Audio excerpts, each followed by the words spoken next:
Hi all! Everything in my video is pulled from the public domain, and I am using them under the Fair Use, Fair Dealings guidelines. Everything I say is my own opinion.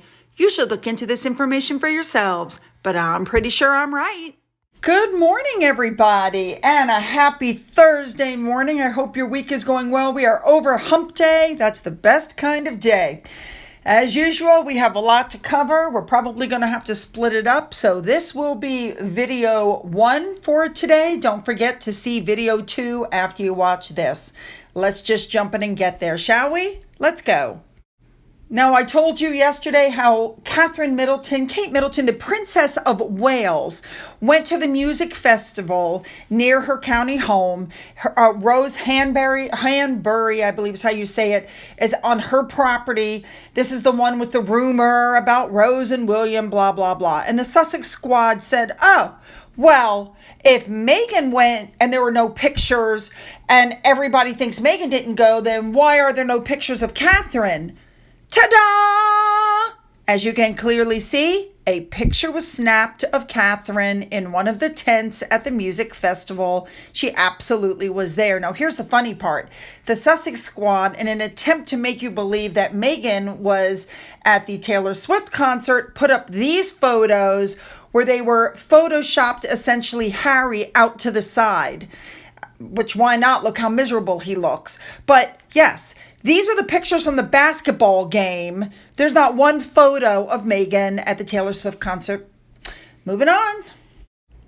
We have some news for you guys. Do you guys remember Sir Edward Young? He was part of the royal household. He served Queen Elizabeth and King Charles. And it's Harry who blames him for not allowing him and Meghan to work as part-time royals. Like, he controlled the Queen. The Queen was unable to make decisions on her own, basically.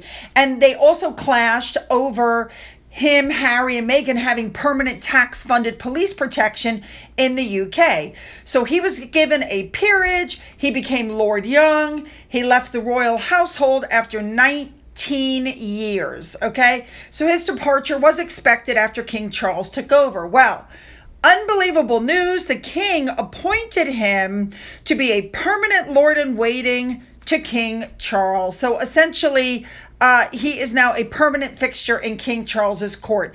I am sure that Harry is most unhappy with those turn of events, and I think yay up for King Charles. That just shows how he feels about this man and his service to his mother. Moving on. Next up, we know that the Queen used to spend her summers at Balmoral, and the royal family are getting ready to go for their first summer break in Scotland since the death of Queen Elizabeth. It's been almost a year. It's coming forward. And but I think Charles is really looking forward to having all of his family there. I believe Camilla's family is going to come in as well. September 8th will be the 1-year anniversary, which will be the day of Queen Elizabeth's demise. We know how much the Queen loved it there, and Eugenie said herself, and I'm quoting, she thinks Granny was most happy there. She loved the Highlands, the walks, the picnics, the dogs. She said there were always dogs, lots and lots of dogs. So, and we know that William and Catherine are going to lead the tributes to the Queen on the first anniversary of her death from her beloved home. Moving on.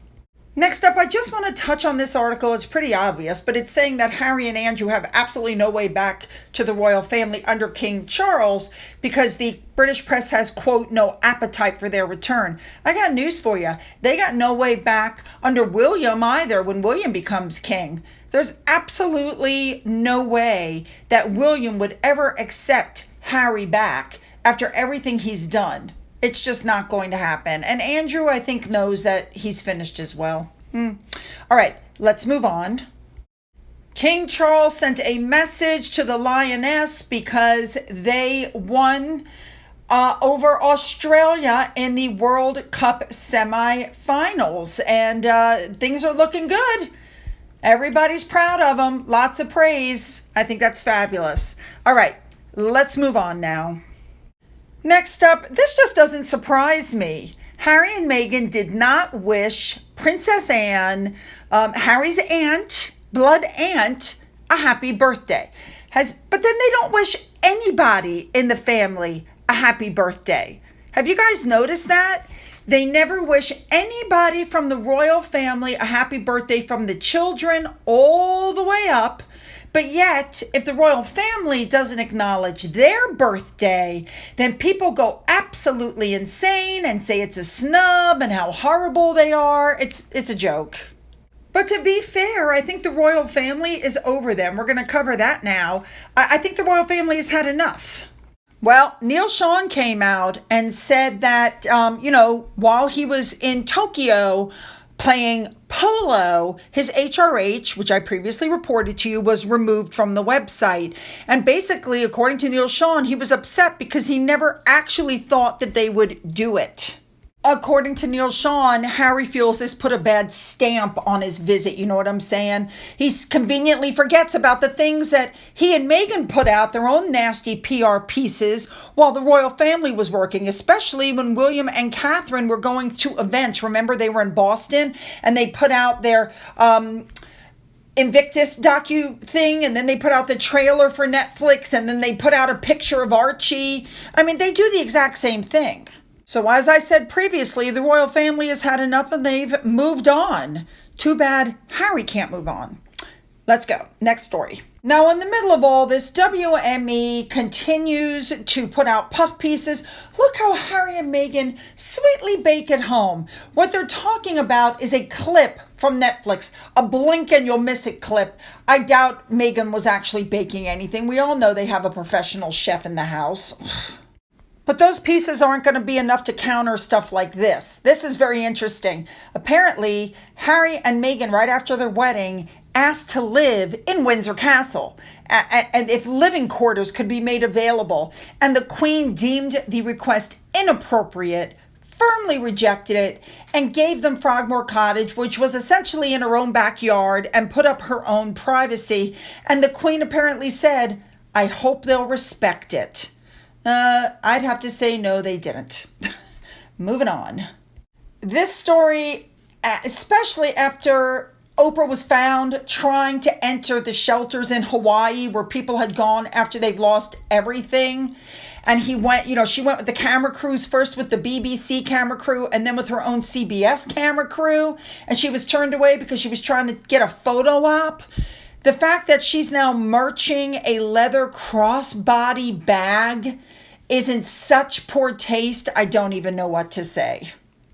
All right, here's one of our big stories for today. We know that King Charles is having his birthday. He turns 75 November 14th. And of course, he's going to have a birthday party.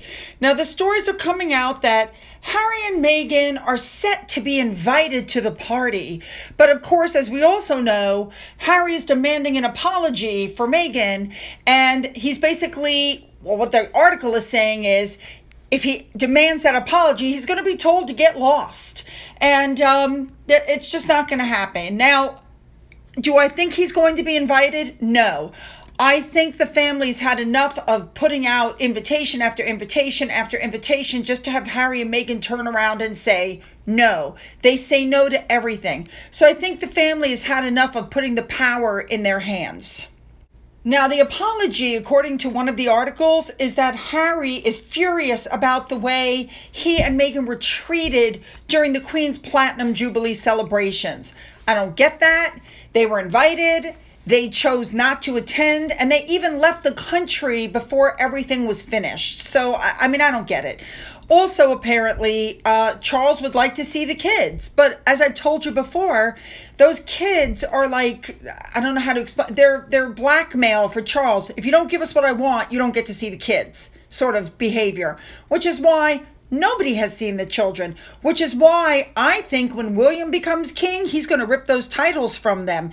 Why do two children who live in the United States and are not really part of the royal family and don't know the king and don't know that side of the family, why do they need the titles?